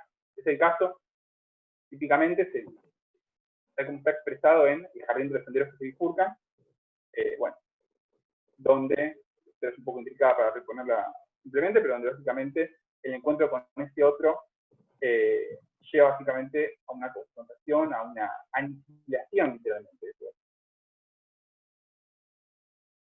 Entonces, llevo muy rápidamente de vuelta al tercer punto. El primer punto, el objeto clave, el cierre, que es una cifra de mi destino. Segundo punto, el entrecruzamiento de los destinos. Y este entrecruzamiento que es salvaje, pero que de alguna manera está regulado, contenido, en un sistema de simetría, espejos. Entonces, ¿cuál sería el tercer punto o el tercer nivel? Es el más importante. Para mí es el que más me interesa en realidad, porque también es el más enigmático, me parece, de la obra borgiana. Y finalmente nos dice Borges, resulta que este universo pluralista posee cierto carácter, cierto sentido de eternidad. Dicho de otro modo, tiene que haber un punto de vista de la eternidad en el universo borgiano. Y esta eternidad se traduce para Borges inmediatamente en el hecho de que un hombre puede, al menos teóricamente, ser todos los hombres. Y por eso digo que es enigmático, expresa realmente casi un misterio realmente. ¿Qué significa esto de ser todos los hombres? Hay que entenderlo como literario, el escritor que es encargado de ser todos los hombres. Un punto de vista práctico es raro. Como mínimo es raro. Pero vamos a los efectos de lo que se puede pensar al respecto y cómo está pensado efectivamente en la obra de Borges. El cuento anterior al muerto en el libro de la Ley es justamente el inmortal. Y básicamente lo que permite pensar el inmortal es que si solo consideramos un hombre o una mujer que no pudiera morir, sus solas andanzas por el mundo lo dotarían de la experiencia suficiente para haber sido, al menos una vez, todos los seres humanos. ¿Sí? Homero era para Borges, en el cuento del inmortal se revela que Homero era para Borges este ser humano, ese que había sido todos los hombres. O sea, habría en principio un elemento para decir, bueno, es el poeta, es el escritor el que toma a cargo esta suerte de destino tan particular. Pero incluso, creo yo, digamos, habría que ver, Borges creo que se esfuerza para demostrar que efectivamente todos transitamos por esta suerte de destino, todos tenemos en común, todos los destinos tienen en común esto de gravitar, de pasar por todas, por agotar la experiencia humana. Digamos. Entonces, en relación a este tercer punto, yo venía, cada uno de los niveles en los que me paré, venía haciendo un balance con el cuento del muerto. Entonces, ¿qué es lo que leemos a este respecto en el muerto?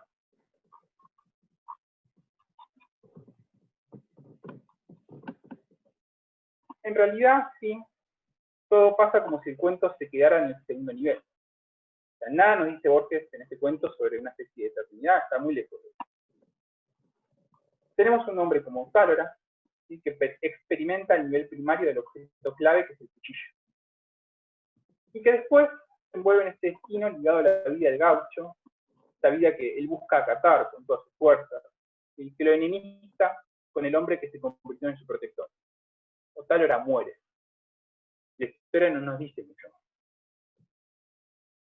Ahora, desde un punto de vista estético, sí es interesante que Héctor Olivera, traje a colación, Héctor Olivera se interesa por el muerto hasta el punto de hacer una película que también se llama El Muerto. Y de alguna manera lo que hace Olivera, ¿sí?, si ustedes recuerdan, yo les leía al principio del texto El Muerto, donde el narrador borgiano dice: ignoro los detalles de su aventura, de Benjamín Otálora, cuando me sean revelados he de rectificar y ampliar esta parte.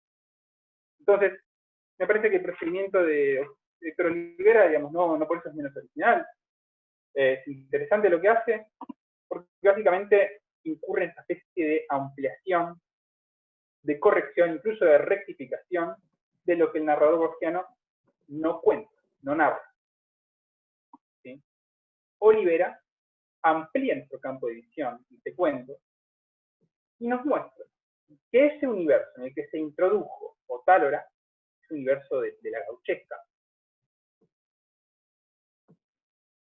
de contrabando, etc., está regulado básicamente por dos hábitos diferenciados. El hábitus, el modo de ser del campo y el modo de ser de la ciudad. Otálora, este es el conflicto, ¿no? Otálora viene de la ciudad y choca, por así decir, con el campo.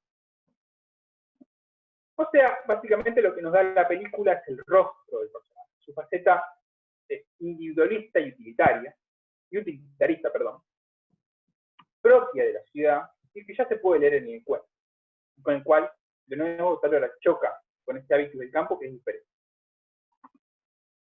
Entonces, básicamente, Otálora empieza a formar parte de una organización de contrabandistas y encuentra entre el gauchaje, ¿sí?, cierta hospitalidad, cierto sentido de pertenencia. Ahora, ¿qué pasa? ¿Cuál es el giro de la historia? El porteño, Otálora, básicamente busca ascender, busca trepar y busca avanzar en la ciudad. Resuelve básicamente suplantar a su jefe, que es el gran Acevedo Bandera. Otálora sí advierte cuán grande es el destino, este destino que él está buscando, el poderío enorme que representa ser Acevedo Bandera, el respeto enorme que implica. Pero de nuevo, es como si Otálora no pudiera más que moverse el primer nivel. Se mueve a nivel de los objetos símbolos. Ve la alazán de Acevedo Bandera. Ve la mujer, que en el contexto del cuento la mujer claramente es objetualizada. La mujer es también objeto, en última instancia, del poder de Acevedo Bandera como objetos símbolos. Entonces, ¿qué comprendo Otálora del hombre mismo? ¿Qué comprendo Otálora de Acevedo Bandera? Esa especie de gaucho definido casi como un tigre por Borges.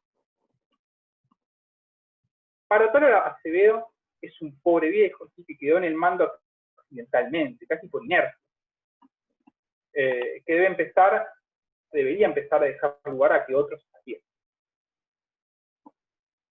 Otálora, que es un hombre ciudadano, no entiende mucho sobre el respeto y la veneración al hombre por sus años y por sus hazañas.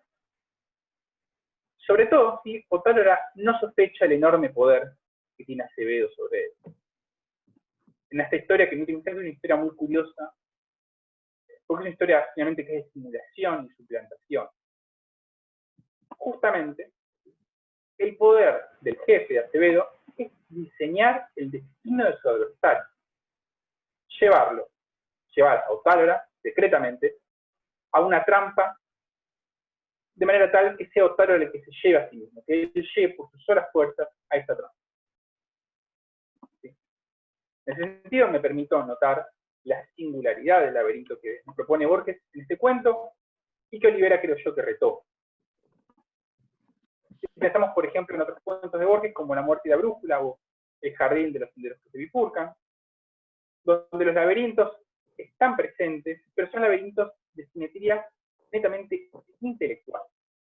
Es de una forma puramente intelectual que la víctima cae en la trampa, o que el victimario lleva a la víctima.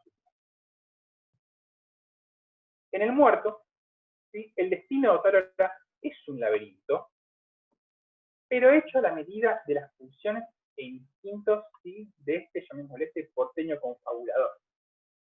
Entonces, ¿cómo opera esto? Poco a poco, cediendo el mando, relegándose, permitiéndole a Ottálora incluso libertades, con esta mujer objeto que es la mujer de cabellos rojos, Acevedo, digamos, va encerrando a Ottálora en la expresión esta de Borges, una torre de versos.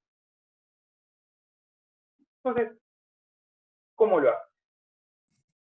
¿Cómo hace Acevedo Bandera para diseñar el destino de este potencial enemigo? Y creo que el cuento y la película nos da dos claves que repaso también muy rápidamente. Creo que la clave para... Te iba a pedir si podías ir cerrando. Sí, cómo no. La clave de estas dos claves y voy cerrando. Cierto. Esta clave, la primera clave se encuentra en el momento en que Ottálora le salva la vida a Acevedo Bandera. El ofensor que dirigía su cuchillo a Acevedo, que Ottálora tiene, es un pobre gaucho que es tratado sin rencor por Acevedo. Y Acevedo incita a este gaucho a emborracharse y a seguir bebiendo. Entonces,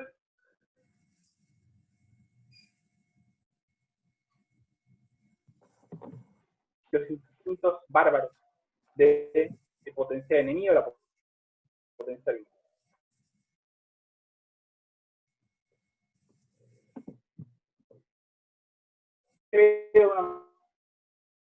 A toda lucha, a todo de muerte. Acevedo, a medida que se va relegando, que le va dejando posiciones de poder y potencial enemigo, se repliega y se sustrae a toda confrontación directa. Entonces, ahora sí, para terminar, una vez hecho este recorrido, podemos preguntarnos cuál es entonces el destino de Ottálora, finalmente. Yo creo que el principal mérito de la película es que permite explorar otra pregunta que recorre y estructura el cuento. Creo que le da el ritmo del cuento del muerto. Es la pregunta que es, ¿qué pasa cuando morimos? ¿Qué vemos el instante antes de morir? Y este me parece a mí que es el carácter ejemplar del cuento que estoy comentando en la obra borgiana. Lo que vemos antes de morir es que somos el muerto. Entonces, cerrando, lo que Borges nos cuenta simbólicamente es cómo podemos llegar a aprender si somos todos los seres humanos. Cómo podemos incluso ser forzados a comprenderlo, quizás únicamente en el instante antes de morir. Bueno, eso es todo. Gracias. Bueno, gracias, Nicolás. Bueno, ahora pasamos a escuchar a Melina Guerrero, que nos va a comentar su trabajo Avances en la investigación del uso de materiales audiovisuales realizados en el programa de conservación comunitaria del territorio. Te escuchamos, Melina. Gracias, muchas gracias. Buen día, voy a compartir pantalla. Bueno, muy bien, en esta ocasión voy a compartirles un poco de la actualidad, mi presente dentro de la investigación. Me encuentro en la etapa en la que quiero conocer y comprender cuál es el uso que hacen de los materiales audiovisuales que se realizan dentro del programa de los propios integrantes, ¿no?, de este programa de conservación comunitaria del territorio. Una aclaración es que el nombre del programa oficial es el que ven en el título, pero para los amigos, y su nombre vulgar es Custodios del Territorio. Por eso cuando me escuchen mencionar la palabra de custodios como un sinónimo de los integrantes, a esos a quienes me refiero. ¿Y por qué es importante? Y en realidad la importancia que ha ganado esta etapa dentro de la tesis, básicamente es porque mi intención es construir de la mejor manera posible, o sea, de la forma más sólida posible, un escenario actual del uso de materiales audiovisuales, en el sentido de poder responder preguntas de qué materiales usan, cuándo los usan, dónde los usan, con quiénes, para qué y por qué, entre otras preguntas, esta posibilidad de construcción de esta base me va a servir para poder apoyarme y tomar decisiones a futuro en nuevas producciones de producciones audiovisuales. Entonces, para esta presentación, quería compartirles dos puntos, ¿no? de este presente. Por un lado, mostrarles algunas capturas de cómo veo la información de estadística de las redes sociales del programa, y en una segunda parte compartirles algunas observaciones de un pequeño cuestionario que hice entre noviembre del año pasado y mayo de este año a distintos custodios para empezar a conocer cuáles eran sus apreciaciones de las piezas audiovisuales, tanto del programa como así en general, ¿no? Así que para empezar, primero, bueno, presentarles, cuando hablo de producciones audiovisuales, a cuáles me refiero. En realidad, esta captura es del canal de YouTube, justamente porque es nuestra plataforma en donde tenemos más flujo de videos, y donde los almacenamos en realidad. Lo usamos así como de almacén, para después compartir en otras redes. Estos corresponden a una primera etapa inicial de producción. Después hay unos posteriores, pero para esta parte que estoy estudiando, estas son las piezas estudiadas. El rincón que tiene YouTube para ver la parte de estadística y de datos es YouTube Studio.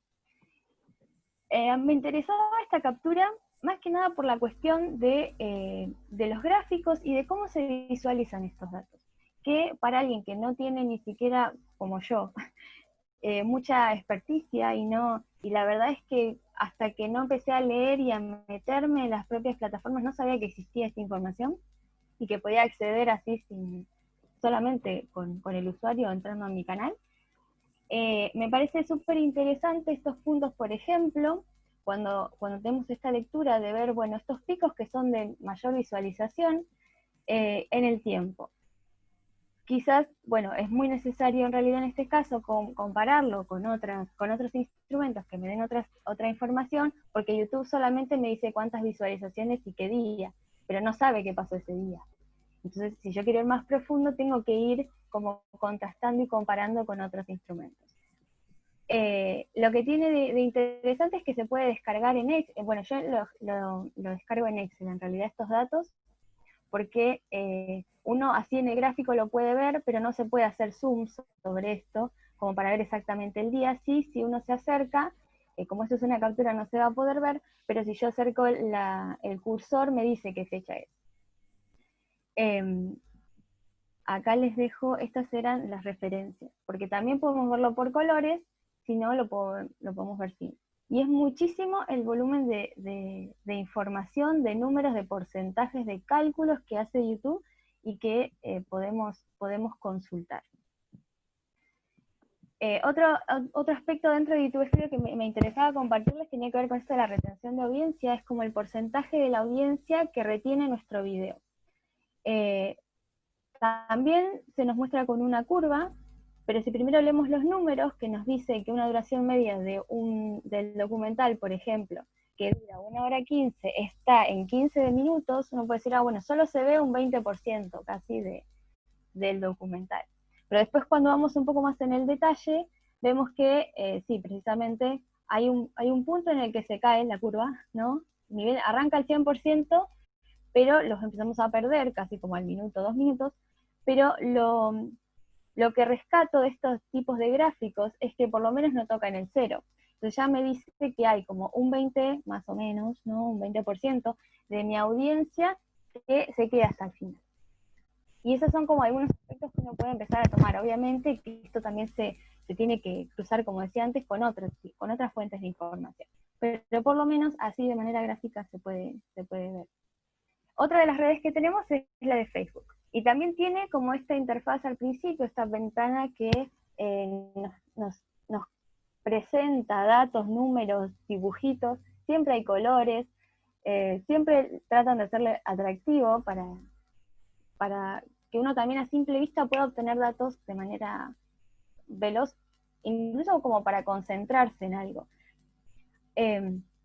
algo que quería destacar es que es muy fácil, con todo este volumen de información y que voy a presentarles en las próximas filminas también, es muy fácil perderse o en realidad llenarse como de muchas cosas, como apabullarse, y en realidad uno no tiene que perder el objetivo, porque van, si alguno le da curiosidad y quiere empezar a explorar estos rincones de las aplicaciones, la verdad es que va a encontrar mucha información que quizás le llame la atención, otra que de verdad es como ruido y que solo la genera el programa y no nos sirve en realidad, y uno si empieza a exportar los datos y los baja en tablas, llega un punto en donde tiene que empezar el análisis y resulta que tiene 160.000 hojas de cálculo y se termina la tesis. Para cuando termino de analizar toda la información, es como muchísimo. En Facebook también tenemos este rincón que se puede ver desde la página y si no se puede abrir una ventana aparte que es el de Creator Studio. Ahí podemos entrar en el detalle de los videos y también tenemos información, en este caso, bueno, de reproducciones de distintas duraciones. También tenemos el punto de la retención de la audiencia que les mostré antes. Con Instagram pasa algo similar. Lo que tuvimos que hacer fue convertir la cuenta a una de empresa que se hizo ahí desde la parte de ajustes, no tuvo un costo alguno y lo que nos permite es que nos habilita este botón de ver estadísticas y se hace desde el celular, porque desde la compu, desde una PC no se ven estos datos. Más allá de ver a quienes le gustaron, quienes comentaron y quienes compartieron, también podemos ver el alcance que tuvo nuestra publicación y cómo interactuaron los usuarios con esa publicación. Y la captura de la derecha es puntualmente información estadística del canal en general. Se puede ver dentro de los últimos 7 días. Eso todavía no he podido encontrarle la vuelta para expandir el periodo de tiempo. Pero bueno, como pueden ver, insisto en esta cuestión de los gráficos y cómo visualmente por lo menos nos llama la atención para leer estos datos. El último que les voy a compartir de la parte de estadísticas y de datos analíticos es el de Google, que lo aplicamos particularmente dentro de la página web. Y también me interesaba esta cuestión, ¿no? Cómo nos presenta cuándo acceden los usuarios, en qué momento del día, los más oscuros y mayor cantidad, o esta cuestión de los dispositivos, ¿no? La mayor cantidad de los usuarios dentro de los últimos 7 días es por medio de ordenadores. Digo, toda esta información también me ayuda, como me orienta un poco a conocer cuáles son los hábitos de los usuarios. Obviamente, y como vuelvo a repetir, es importante comparar estos datos con otros obtenidos por otros instrumentos, no quedarse solo con la parte de las redes sociales. Y la segunda parte que les quería comentar tenía que ver con este primer cuestionario exploratorio con algunos integrantes del programa, en donde acá les comparto los códigos, ¿no? que surgieron del análisis posterior de la transcripción de las entrevistas. Los puntos 1 se relacionan puntualmente con las preguntas que hice, y los otros fueron derivándose de las propias respuestas de los custodios. Y me interesaba compartirles 2 grupos de citas. Este primero lo tomé más que nada recuperando palabras que se repetían con respecto por un lado, preferencias, o que los mismos custodios observan de las prácticas o con sus estudiantes en clase, o como no todos son docentes, algunos también con los destinatarios con los que interactúan. Y como ven, palabra cortito, conciso, al grano, corta, sintético. Me parece que, bueno, por un lado esas palabras son las que se recuperan, hay muchas otras, más que nada era presentarles cómo iba encarando esta parte y cómo me ayuda a orientar nuevas preguntas, en realidad es como hacer estas preguntas para las verdaderas preguntas. Y el segundo grupo tiene que ver con obstáculos. Cosas en realidad que nunca nos habíamos preguntado y por ejemplo, acá podemos ver, bueno, no, internet anda mal, no tengo computadora. el segundo que dice que si tuviera en un formato de compartirlo en WhatsApp, nos da información de cuáles son sus preferencias, cuáles son las cosas que ya quieren y no quiere aprender otra cosa. Entonces, vuelvo y recupero ya como para concluir la presentación, esta idea de la posibilidad que nos dan las redes sociales y la cantidad de información que nos habilitan, que llegado a un punto, cuando uno después se mete más a indagar y a empezar a relacionar aspectos, se da cuenta que hay cosas que no están tan fáciles de encontrar, o cuando me hago una pregunta, no puedo encontrar esa información, entonces tengo que usar otros instrumentos. Y también esto, recuperando algunos artículos que leí con respecto al estudio que se hace sobre estas analíticas de las redes sociales, es que siempre recomiendan, hay que tomar con pinzas la información.